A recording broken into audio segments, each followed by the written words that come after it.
हनुमान जी ने क्यों किया भगवान गणेश से युद्ध। पुराणों की कुछ कथाएं ऐसी होती हैं जिसके बारे में बहुत कम लोगों को जानकारी होती है। साथ ही कुछ कथाओं में तो बहुत विरोधाभास होता है। आज जो कथा हम आपको बताने वाले हैं वो भी कुछ ऐसी ही है। ये कथा है उस घटना की जब दो महाशक्तियाँ श्री गणेश और महावीर हनुमान जी आपस में टकराए। जय श्री कृष्णा दोस्तों, आप सभी का स्वागत है आपके अपने चैनल सनातनी फैक्ट्स में। अगर आप हमारे चैनल पर नए हैं तो हमारे चैनल को सब्सक्राइब कर लें और वीडियो को एंड तक ज़रूर देखें। पौराणिक कथाओं के अनुसार गजासुर नामक एक असुर था जो महिषासुर का पुत्र था। जब माता दुर्गा ने महिषासुर का वध किया तब वो अपनी माता के गर्भ में थे।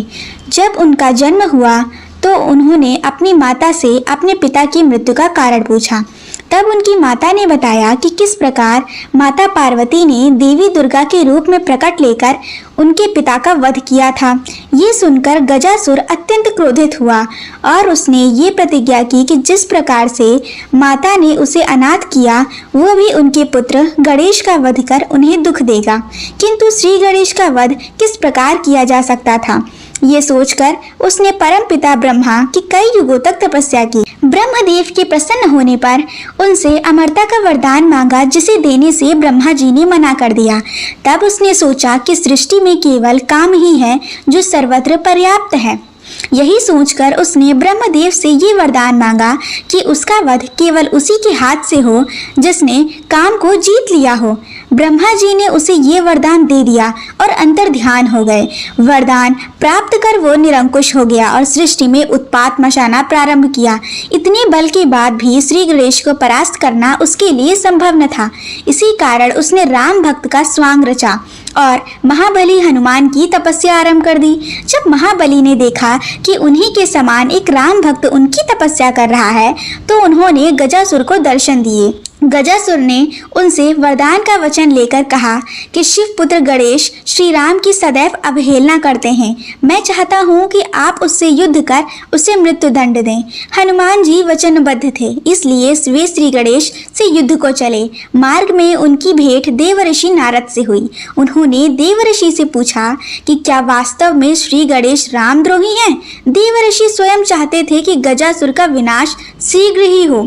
यही सोचकर उन्होंने झूठ तो नहीं बोला, पर बात बदल कर कहा कि गणेश तो सदैव शिव भक्त में ही लीन रहते हैं। श्री राम का स्मरण करते तो मैंने उन्हें कभी नहीं सुना। देवर्षि से ऐसा सुनकर हनुमान जी उसे सत्य मानकर कैलाश पर्वत पहुंचे और श्री गणेश को ललकारा।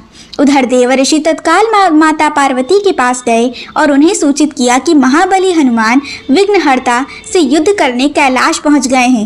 ये सुनकर माता तत्काल महादेव के साथ उस युद्ध को रोकने चल दी। उसी समय गजासुर ने उनका मार्ग रोका और हंसते हुए कहा कि हे देवी, जिस प्रकार तुम्हारे कारण मैं अपने पिता के लिए तड़पा हूँ, तुम भी आज अपने पुत्र के लिए तड़पोगी। यह देखकर उसका अंत समय जानकर महादेव उसके वध को प्रस्तुत हुए। उधर हनुमान जी अपने पंचमुखी स्वरूप के साथ श्री गणेश से युद्ध करने लगे। दोनों रुद्र के ही अंश थे और दोनों की शक्ति की कोई सीमा न थी। दोनों अनेक प्रकार के दिव्य अस्त्रों से एक दूसरे पर प्रहार करने लगे, किंतु उसका कोई परिणाम न निकला। वे दोनों ऐसे देवता थे जिन्हें बचपन में ही अनेकों देवी देवताओं ने वरदान दिए थे। दोनों के बीच युद्ध बहुत देर तक चलता रहा, किंतु कोई पीछे हटने को तैयार न था।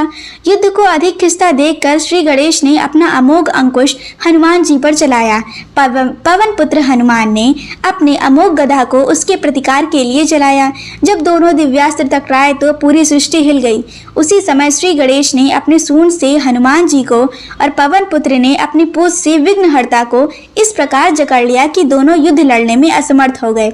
उधर गजासुर काल के वश में आकर महादेव से टकराया। सृष्टि में महादेव ही ऐसे हैं जिन्होंने काम को जीता हुआ है। यही ब्रह्मा जी का वरदान भी था। उस असुर का अंत समय निकट आया देख महादेव ने तक्षण अपनी त्रिशूल से गजासुर का मस्तक काट लिया। इस प्रकार उस अन्यायी असुर का अंत हुआ। तब शिव शक्ति तत्काल उस स्थान पर पहुंचे जहां श्री गणेश और हनुमान जी एक दूसरे को जकड़े विवश खड़े थे। महादेव ने उन दोनों को मुक्त किया और समझा बुझाकर उस युद्ध को रुकवाया। तब माता पार्वती ने हनुमान जी को गजासुर के छल के विषय में बताया और ये भी बताया कि वह असुर महादेव के हाथों मारा जा चुका है। माता ने कहा कहा कि श्री राम और शंकर जी में कोई भेद नहीं है, दोनों एक ही हैं। जो दोनों को अलग समझता है उन्हें किसी की भी भक्ति प्राप्त नहीं होती। तत्पश्चात माता के आग्रह पर महादेव ने हनुमान जी को अपना वही स्वरूप दिखाया जिस स्वरूप में श्री राम ने उन्हें रामेश्वरम में स्थापित किया था। उस स्वरूप में हनुमान ने उस ज्योतिर्लिंग में महादेव और श्री राम दोनों के दर्शन किए। तब श्री गणेश और बजरंगबली ने हरिहर स्वरूप उसे उस ज्योतिर्लिंग को प्रणाम किया। आपको क्या लगता है आप कमेंट करें, और वीडियो अगर अच्छी लगी हो तो चैनल को सब्सक्राइब कर लें और वीडियो को लाइक करना ना भूलें।